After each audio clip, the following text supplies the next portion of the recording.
To much of the world, he was known by his Latin nickname algorithmi, which became the origin of the word algorithm. He pioneered a method for solving problems called algebra, today known as algebra. 1,200 years ago, he published the first atlas of the known world, wrote the first math textbook, and was calculating the movement of celestial bodies when Europeans were basically staring up the sky through toilet paper tubes. His name was Abu Abdallah Muhammad ibn Musa al-Khwarizmi, but you could just call him al-Khwarizmi, the man who made possible the math we use today. Oh, also including all the numbers that we use.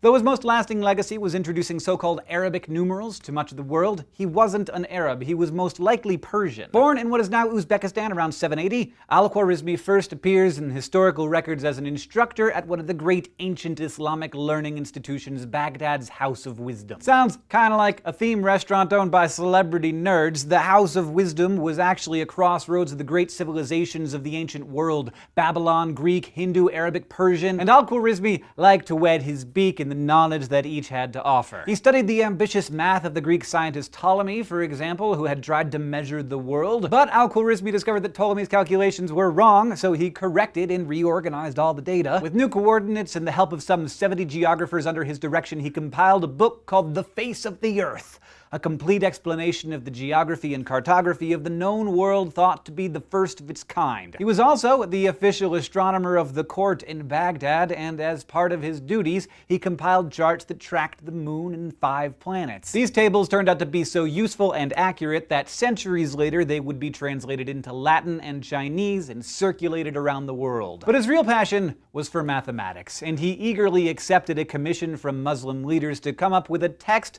for the general public about how to do basic calculations, like for conducting trade and making measurements. The result was a text with the inimitable name, The Compendious Book on Calculation by Completion and Balancing. In it, al-Khwarizmi explains how to solve linear equations and quadratic equations with what he called algebra, or completion, by subtracting or dividing an amount from both sides to find a missing figure. You know, solving for x. It's not that he invented algebra, though he certainly refined our understanding of it. Instead, he codified knowledge from a whole bunch of different traditions, especially Greek and Indian, to make life easier for the 9th century equivalent of English majors everywhere. In this regard, by far his most lasting achievement came from his study of ancient Indian texts. In 825, he published On the Calculation with Hindu Numerals, where he described everything he learned about Hindu mathematics. It was a weird system, with digits from 0, which meant like nothing, to 9, and it used decimal places to denote increments of tenths, hundredths, and so on. The book didn't exactly fly off the shelves of the Baghdad Barnes & Noble, but it would turn out to be one of the most influential books in history. Because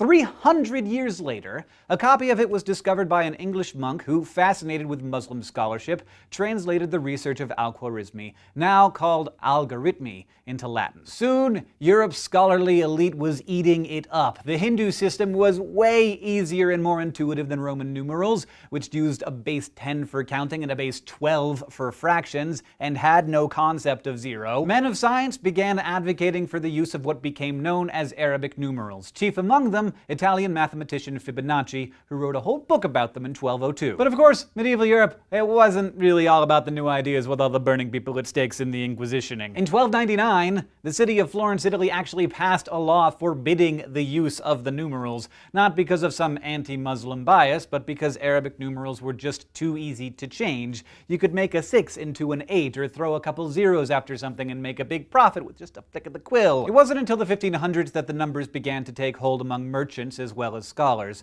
but by that time, al-Khwarizmi was forgotten to history. Which is why we still call the numbers that the whole world uses today Arabic numerals, despite the fact that the guy we have to thank for them wasn't Arab, and the numbers themselves were Hindu. Thanks for watching this episode of SCI SHOW. If you have any questions, comments, or ideas for us, you can leave them on Facebook or Twitter or down below in the comments. And if you want to keep getting smarter with us, you can go to youtube.com/scishow and subscribe.